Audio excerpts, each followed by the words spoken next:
यह संसार क्षणभंगुर है। समय की धारा किसी के लिए नहीं रुकती। राजाओं के महल ढह जाते हैं, साम्राज्य विलीन हो जाते हैं, पर जो सत्संग, भक्ति और नाम स्मरण में लीन रहता है वही वास्तव में अमरत्व को प्राप्त करता है। प्रिय भक्तों, आज मैं आपको सुनाने जा रहा हूं श्रीमद् भागवत महापुराण के सभी स्कंधों का सार। ऐसा सार जिसमें श्रीमद् भगवद गीता की गहन वाणी का प्रकाश भी होगा और हर शब्द आपके हृदय के अंतरतम को स्पर्श करेगा। ये वो यात्रा है जो सृष्टि के आदिकाल से लेकर कलयुग की अंतिम सांस तक हमें ये स्मरण कराती है। जब ये अमृत आपके हृदय में उतरेगा तो आप पाएंगे ये कथा सिर्फ सुनी नहीं जाती, ये जी जाती है। भगवान श्री कृष्ण कहते हैं कि जब जब संसार में धर्म का ह्रास और अधर्म का उभार होता है, जब सत्य, करुणा और न्याय जैसे दिव्य गुण लुप्त होने लगते हैं, तब भगवान स्वयं या अपने प्रतिनिधि रूप में अवतार लेकर इस संसार में प्रकट होते हैं। उनका उद्देश्य केवल दुष्टों का विनाश करना ही नहीं, बल्कि धर्म की पुनर्स्थापना करना और भक्तों की रक्षा करना भी होता है। ये भी समझाया गया है कि मानव जीवन केवल सांसारिक भोग, धन संपत्ति, पद और प्रतिष्ठा पाने के लिए नहीं है। ये सब नश्वर हैं और मृत्यु के साथ समाप्त हो जाते हैं। जीवन का वास्तविक लक्ष्य आत्मा की शुद्धि, ईश्वर की भक्ति और मोक्ष प्राप्ति है। भौतिक सफलता क्षणिक सुख देती है, जबकि आत्मिक उन्नति और ईश्वर से जुड़ाव शाश्वत आनंद प्रदान करता है। जब मनुष्य अपनी जीवन में धर्म, सत्य और भक्ति को केंद्र में रखकर कर्म करता है, तब उसका जीवन सार्थक हो जाता है। विपरीत परिस्थिति में भी भक्त को विश्वास रखना चाहिए कि भगवान सदैव उसके साथ हैं और समय आने पर वे उसकी रक्षा अवश्य करेंगे। श्री कृष्ण कहते हैं कि वास्तविक ज्ञान केवल वही है जो हमें ईश्वर की ओर ले जाए और हमारे भीतर के अज्ञान, अहंकार को दूर करे। वो ज्ञान जो केवल पुस्तकों, वाद विवाद या बौद्धिक दिखावे तक सीमित है, लेकिन हमारे हृदय को ईश्वर की भक्ति से नहीं जोड़ता, वह अधूरा है। सच्चा ज्ञान हृदय की गहराई में परिवर्तन लाता है, जिससे हमारे विचार, वाणी और कर्म पवित्र हो जाते हैं। मन को ऊंचा उठाने का सर्वश्रेष्ठ साधन है भक्ति, ध्यान और सत्संग। भक्ति हमें अहंकार और स्वार्थ से मुक्त करती है, जिससे हम अपने जीवन को ईश्वर के चरणों में समर्पित कर पाते हैं। ध्यान मन की चंचलता को रोककर उसे भीतर की दिव्यता की ओर मोड़ता है, जिससे हम ईश्वर के सानिध्य का अनुभव करते हैं। और सत्संग यानी संतों और धर्म प्रेमियों की संगति हमें प्रेरणा, दिशा और शक्ति देती है, जिससे हमारा विश्वास दृढ़ होता है और मन पवित्र बनता है। ज्ञान का उद्देश्य केवल जानकारी इकट्ठा करना नहीं, बल्कि जीवन को ईश्वरमय बनाना है। जब हमारा ज्ञान भक्ति से जुड़ता है, तभी वह मोक्ष का मार्ग खोलता है। श्री कृष्ण कहते हैं कि सृष्टि का सबसे बड़ा रहस्य यह है कि संपूर्ण ब्रह्मांड और उसमें विद्यमान प्रत्येक जीव, वस्तु और तत्व में ईश्वर का अंश विद्यमान है। चाहे वो एक छोटा सा कीट हो, एक विशाल पर्वत, एक मनुष्य या कोई देवता, सबकी आत्मा में वही दिव्य चेतना विद्यमान है जिसे परमात्मा कहते हैं। ये दिव्य ऊर्जा ही सृष्टि को उत्पन्न, संचालित और पालन करती है। जब हम इस सत्य को हृदय से स्वीकार कर लेते हैं तो हमारे दृष्टिकोण में गहरा परिवर्तन आ जाता है। हमें यह समझ आता है कि दूसरों के साथ अन्याय करना, ईर्ष्या रखना या घृणा करना वास्तव में उसी ईश्वर के अंश का अपमान करना है जो हमारे भीतर भी है। ये भावना हमें करुणा, दया और सह अस्तित्व के मार्ग पर ले जाती है। ये ज्ञान हमें अहंकार से भी मुक्त करता है, क्योंकि जब सब में एक ही परमात्मा है तो श्रेष्ठ और हीन का भेद समाप्त हो जाता है। जीवन में प्रेम, समानता और सहयोग ही सच्चा धर्म है। जब हम सभी को ईश्वर का रूप मानते हैं, तब हमारे हृदय में वैर भाव मिट जाता है और हम सृष्टि के साथ एकात्म अनुभव करते हैं। प्रिय श्रोताओं, इस समय जो कथा आपके हृदय में उतर रही है, कैसा लग रहा है ये अमृत रस? हमें तुरंत कमेंट में बताइए। आपकी वाणी ही हमारी प्रेरणा है। श्री कृष्ण कहते हैं कि अहंकार और क्रोध मनुष्य के भीतर के सबसे बड़े शत्रु हैं। ये दोनों ऐसे अग्नि की तरह हैं जो धीरे धीरे हमारे विवेक, करुणा और सद्गुणों को जला देते हैं। अहंकार हमें यह भ्रम देता है कि हम सर्वशक्तिमान हैं, जबकि क्रोध हमें आवेश में गलत निर्णय लेने पर मजबूर करता है। दोनों मिलकर मनुष्य को पतन के मार्ग पर ले जाते हैं। इसके विपरीत इस स्कंध में प्रहलाद की कथा उदाहरण के रूप में आती है। प्रहलाद, जो एक असुर राजा हिरण्यकशिपु का पुत्र था, चारों ओर से अत्याचार, विरोध और मृत्यु के भय से घिरा हुआ था। लेकिन उसने अहंकार या क्रोध का सहारा नहीं लिया। उसने धैर्य, भक्ति और सत्य को अपनी ढाल बनाया। धैर्य ने उसे कठिनतम परिस्थितियों में भी विचलित नहीं होने दिया। भक्ति ने उसे ईश्वर के चरणों में अडिग बनाए रखा, जिससे उसका मन अटूट शक्ति से भर गया। सत्य ने उसे भीतरी पवित्रता और नैतिक बल प्रदान किया, जिससे वो झूठ और अन्याय के सामने कभी नहीं झुका। प्रहलाद की विजय यह सिखाती है कि जब संसार हमारे विरुद्ध हो, तब भी वास्तविक जीत तलवार या शक्ति से नहीं, बल्कि ईश्वर में अटूट विश्वास, संयमित मन और सच्चाई पर अडिग रहने से मिलती है। जो व्यक्ति इन गुणों को धारण कर लेता है, उसके लिए कोई भी विरोधी अजेय नहीं रहता। श्री कृष्ण कहते हैं कि भोग और वासना ऐसे कुएं की तरह हैं, जिसमें जितना अधिक पानी डालो उतनी ही प्यास बढ़ती है। भौतिक इच्छाएं कभी पूरी नहीं होती। एक पूरी हुई तो दूसरी और बड़ी इच्छा जन्म ले लेती है। मन यदि केवल इंद्रिय सुखों के पीछे भागता रहे, तो वो सदा असंतुष्ट और अशांत ही रहेगा। सच्चा और स्थायी सुख संयम, त्याग और सेवा में है। संयम हमें अपनी इच्छाओं पर नियंत्रण करना सिखाता है, जिससे हम मन को भटकने से रोक पाते हैं और जीवन में संतुलन ला पाते हैं। त्याग हमें यह समझाता है कि असली संपत्ति वस्तुओं को जमा करने में नहीं, बल्कि अनावश्यक चीजों को छोड़ देने में है। जो त्यागी है वही वास्तव में स्वतंत्र है। सेवा हमारे हृदय को विस्तार देती है। जब हम निस्वार्थ भाव से दूसरों की भलाई करते हैं, तो आत्मा में जो तृप्ति होती है, वो किसी भी भौतिक सुख से कहीं अधिक गहरी और शाश्वत होती है। जीवन का लक्ष्य इच्छाओं को लगातार बढ़ाना नहीं, बल्कि उन्हें नियंत्रित कर आत्मा की ओर मोड़ना है। जब मन संयमित हो, त्याग से पवित्र हो और सेवा में रमा हो, तभी वो वास्तविक, स्थायी और ईश्वर से जुड़ा सुख अनुभव कर सकता है। श्री कृष्ण कहते हैं कि एक सच्चा संकल्प और भगवान के नाम का स्मरण इतनी शक्तिशाली साधना है, जो मृत्यु के भय को भी परास्त कर सकती है। जब मनुष्य का मन ईश्वर में दृढ़ हो जाता है और उसका संकल्प शुद्ध तथा अडिग होता है, तब सबसे बड़ी विपत्ति भी उसे हिला नहीं सकती। इसका अद्भुत उदाहरण गजेंद्र की कथा में मिलता है। गजेंद्र, जो कि एक शक्तिशाली हाथी था, झील में जल पीते समय मगरमच्छ के आक्रमण का शिकार हुआ। मगरमच्छ धीरे धीरे उसे गहरे पानी की ओर खींच रहा था और जीवन मृत्यु का संघर्ष चल रहा था। अपने बल, शक्ति और प्रयास से उसने बहुत देर तक मुकाबला किया, लेकिन अंततः समझ गया कि अपनी सामर्थ्य से वो इस संकट से नहीं निकल सकता। तभी उसने अपने अहंकार को त्याग कर पूर्ण विश्वास के साथ भगवान विष्णु का स्मरण किया और प्रार्थना की। उसकी पुकार में न दिखावा था, न संदेह, केवल सच्ची श्रद्धा और भरोसा था। उसी क्षण भगवान ने प्रकट होकर गजेंद्र को मगरमच्छ के चंगुल से मुक्त कर दिया। जीवन के सबसे कठिन क्षणों में भी यदि हम ईश्वर पर विश्वास बनाए रखें और उनके नाम का आह्वान करें, तो हमें ऐसी शक्ति मिलती है जो असंभव को भी संभव बना देती है। मृत्यु का भय, जो सबसे बड़ा भय है, वो भी उस समय मिट जाता है जब मनुष्य को यह एहसास हो जाता है कि ईश्वर स्वयं उसकी रक्षा के लिए उपस्थित हैं। श्री कृष्ण कहते हैं कि धर्म का पालन परिस्थिति देखकर नहीं किया जाता, बल्कि शाश्वत सिद्धांतों के आधार पर किया जाता है। यदि हम परिस्थितियों के अनुसार धर्म बदलते रहें, तो वो स्वार्थ और समझौता बन जाता है, धर्म नहीं। सच्चा धर्म वह है जो कठिन से कठिन परिस्थिति में भी अडिग रहे, चाहे इसके लिए हमें कष्ट सहना पड़े, विरोध झेलना पड़े या अपनी जान की बाजी लगानी पड़े। प्रहलाद का जन्म असुरों के कुल में हुआ, जहां ईश्वर विरोध और अत्याचार ही सामान्य था। उसके पिता हिरण्यकशिपु ने ईश्वर की भक्ति को अपराध घोषित कर दिया था और स्वयं को ही ईश्वर मानने का आदेश दे रखा था। लेकिन प्रहलाद ने परिस्थितियों के दबाव में अपने सिद्धांतों से समझौता नहीं किया।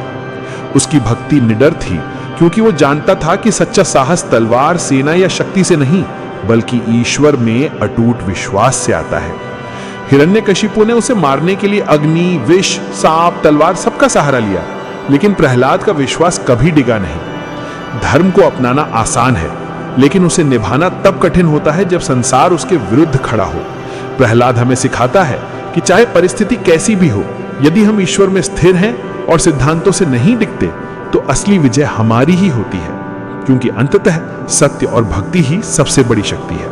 श्री कृष्ण कहते हैं कि बड़े संकट केवल भावनात्मक आवेश से नहीं, बल्कि धैर्य और सुविचारित योजना से जीते जाते हैं। समुद्र मंथन इसका सर्वोत्तम उदाहरण है, जहां लक्ष्य उच्च यानी अमृत था, साधन संगठित थे और हर चरण के लिए पहले से विचार किया गया।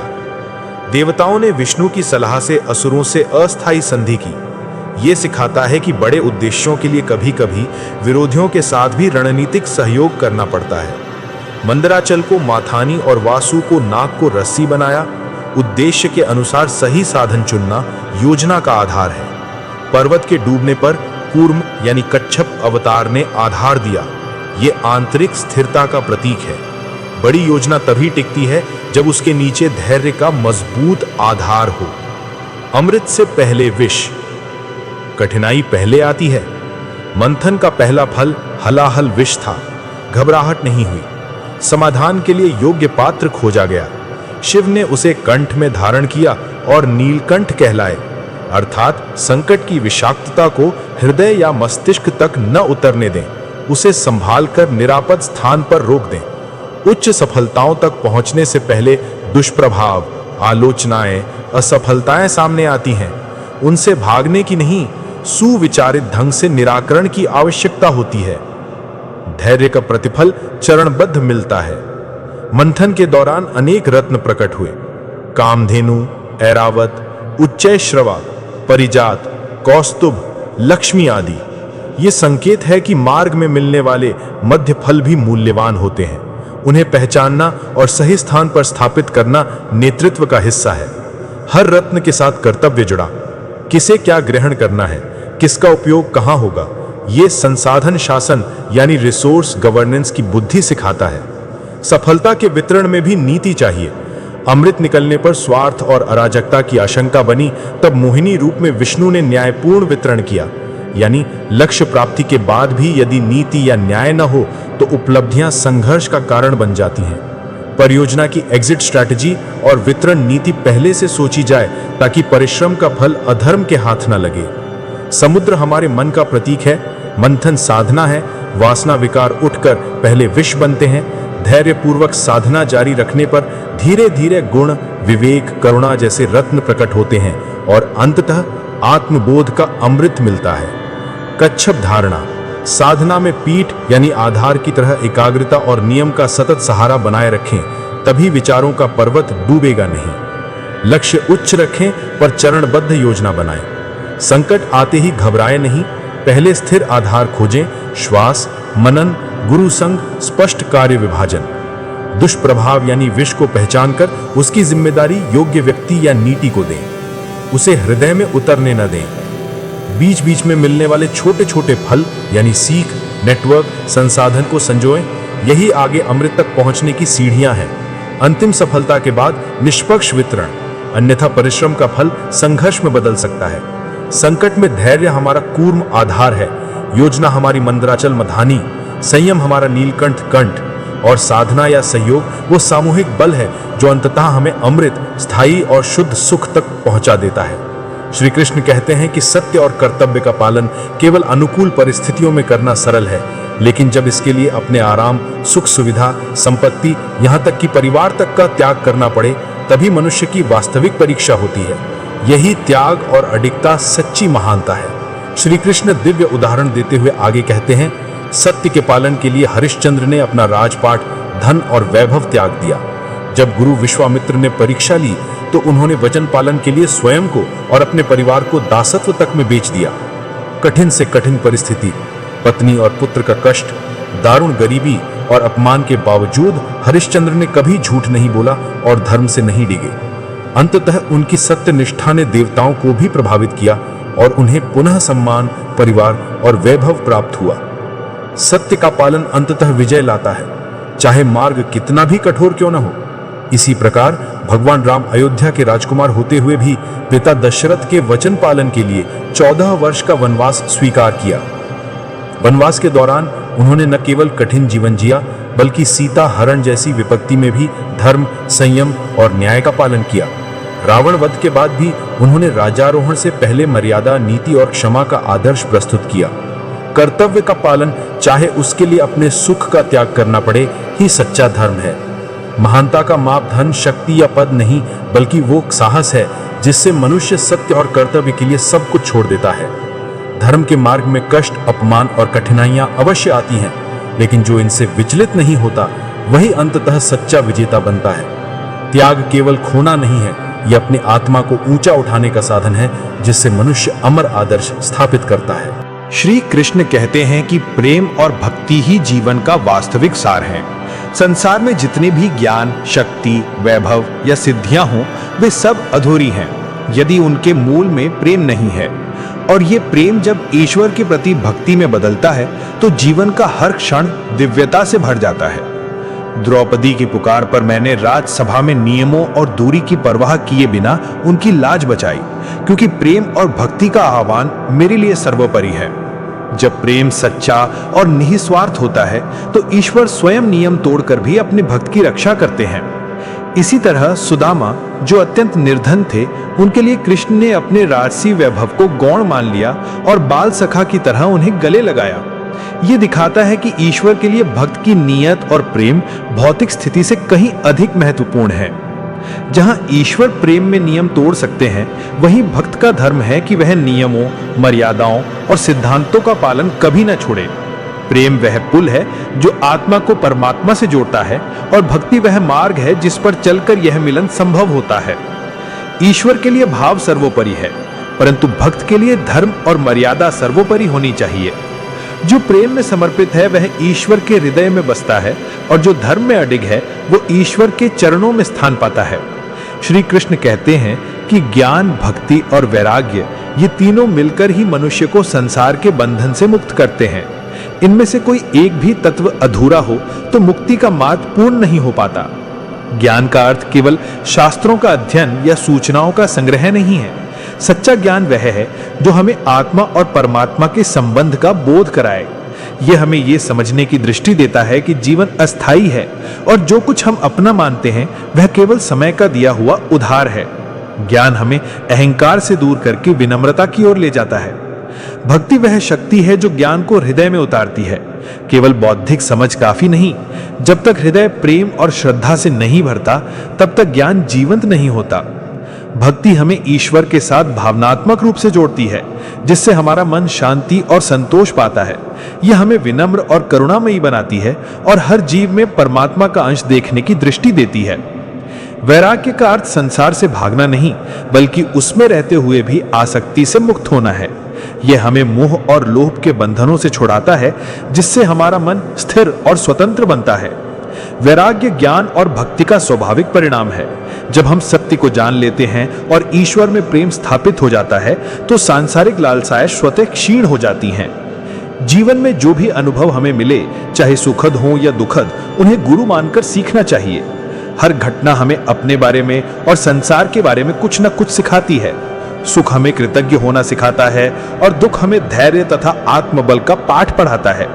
जब हम हर घटना को एक सीख की तरह लेते हैं, तो जीवन स्वयं एक महागुरु बन जाता है। समय कभी स्थिर नहीं रहता, यह सृष्टि का अटल नियम है। युग बदलते हैं, परिस्थितियां बदलती हैं और हर परिवर्तन अपने साथ नई चुनौतियां लेकर आता है। सत्य, धर्म और मर्यादा का स्तर भी हर युग में भिन्न होता है। ये वो युग है जहां अधर्म, लोभ, कपट और हिंसा का प्रभाव बढ़ जाता है।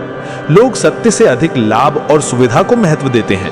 संबंध स्वार्थ के आधार पर बनते और टूटते हैं और धर्म का पालन केवल दिखावे तक सीमित रह जाता है।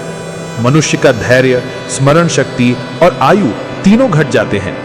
लेकिन इस अंधकारमय युग में भी आशा की एक किरण है। भगवान ने स्पष्ट कहा है कि कलयुग में मुक्ति का सबसे सरल मार्ग सत्संग, भक्ति और नाम स्मरण है। संतों, साधकों और धर्म प्रेमियों की संगति मन को पवित्र करती है। जैसे अग्नि के पास बैठने से शरीर गर्म हो जाता है, वैसे ही सत्संग के वातावरण में मन में भक्ति का तेज जाग उठता है।